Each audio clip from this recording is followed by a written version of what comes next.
Hey guys, this is Playgoin here, and this is the story that follows the mission that occurred at the Orc Village.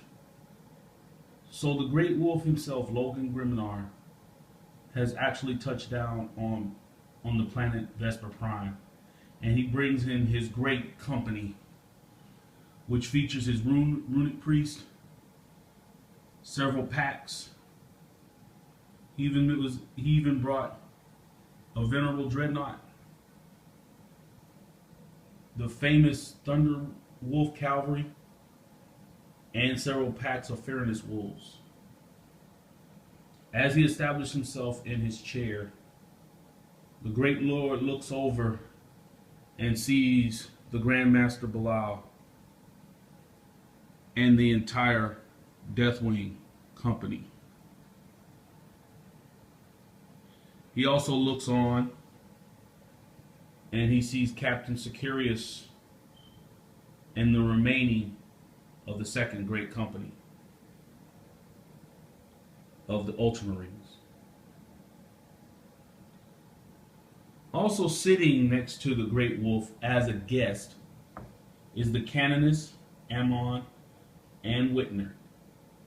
The Great Wolf did this on purpose, first in their placement next to him, as well as the invite to attend this special meeting.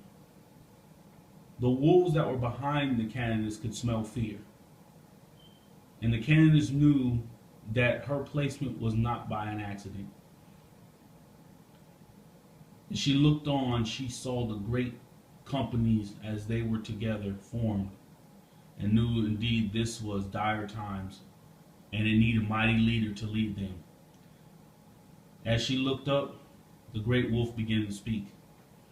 My battle brothers, we're here today knowing that we face a terrible enemy.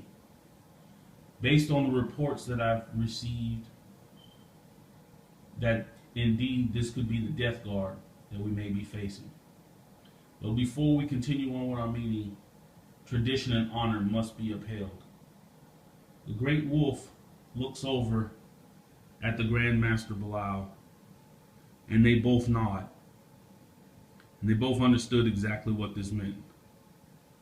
An old tradition that was held between the two great legions that was established long ago was about to commence.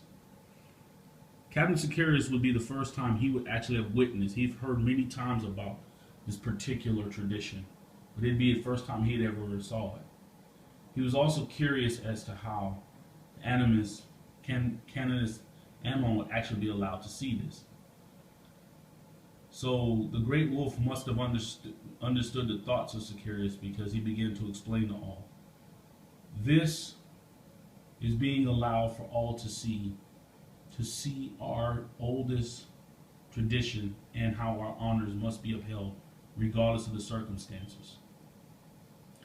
In olden times, long ago, our two Primarchs, Lehman Russ and L. Johnson, had a disagreement. And due to that disagreement, both sides had fought a vicious battle amongst themselves. And since that time, our two legions have held this tradition over the centuries, and it will continue today. Prepare the combatants. As the two warriors began to enter in to the area, the Great Wolf continued. This contest is amongst warriors. It holds our greatest traditions and our honors. Prepare the ceremonial weapons, give them to the warriors. The ceremonial weapons were weapons that were specially created that allowed the feeling of pain like normal weapons, except no one would actually die in this. This was strictly to uphold honor and nothing more. So the two combatants grabbed their ceremonial weapons, and the contest began. So we're going to enact out the combat. So both of them have weapon skill 6, and they both are going simul, but I'll just roll each side. So Ramil rolls his, and he causes a hit. strength 4, toughness 4. And there is a wound. Baldric then swings back, and he actually is wounded off the first break. Wow. So Ramil was able to wound his companion in this affair. But Baldric also, because he's going Simo, was also swinging. And he does a mighty 2 hits. He rolls to wound. And nothing. At this point, first blood is drawn, belonging to the Dark Angels. They continue on with their contest, circling each other, and begin swinging. Ramil causes 2 hits. He still continues on, but causes no damage. Baldwin was able to parry out and protect himself. Baldwin then swings at Ramil, and wow, hits him 3 times. He then swings, and he causes 2 wounds. Does Ramil protect himself? And actually, a wound is caused. They both look at each other with renewed respect, assessing each other's skills as they continue. Ramil continues to swing on. Wow, impressive 2 hits that he hits Baldwin with, and causes a wound. Baldwin then reacts and barely parries out the oncoming attack. As Baldwin is swinging also, he causes 2 hits, and he even causes a wound. But Ramil protects himself. As the combatants still continue on, Ramil continues to swing and causes 2 hits and 2 wounds. Wow, this is really getting heated up. Baldwin then tries to protect himself and does make it. This is becoming very epic. Baldwin then begins to swing and causes a single hit, penetrating Ramil's defenses, and actually causes a wound. And Ramil protects himself and prevents the oncoming blow. The 2 combatants, as they continue on, all the sides in the whole hall, the thunderous loud of cheering goes louder and louder, edging on the combatants. Ramil continues on with 2 hits and does one wound to his fellow Space Marine brother. And Baldwin protects himself. This is becoming intense. Baldwin, he then swings a mighty 3 times. He hits Ramil and causes 2 wounds of damage. Can Ramil protect himself? He is wounded, and he's down to his last.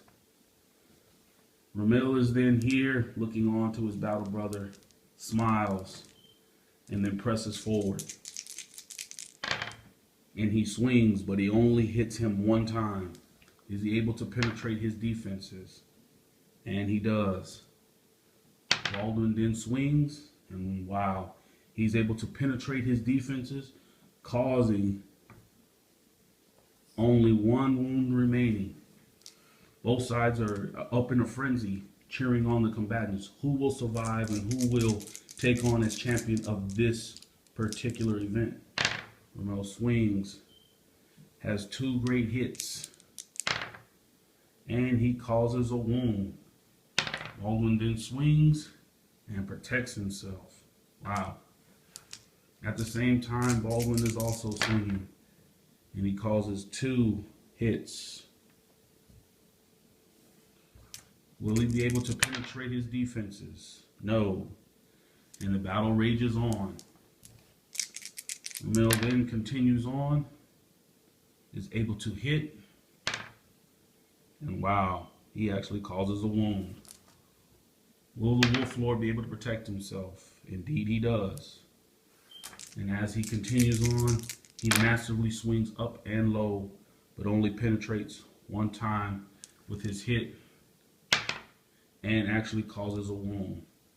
The male then swings to protect and was able to get his defenses up in time to protect himself. The battle rages on. The male is able to cause 2 hits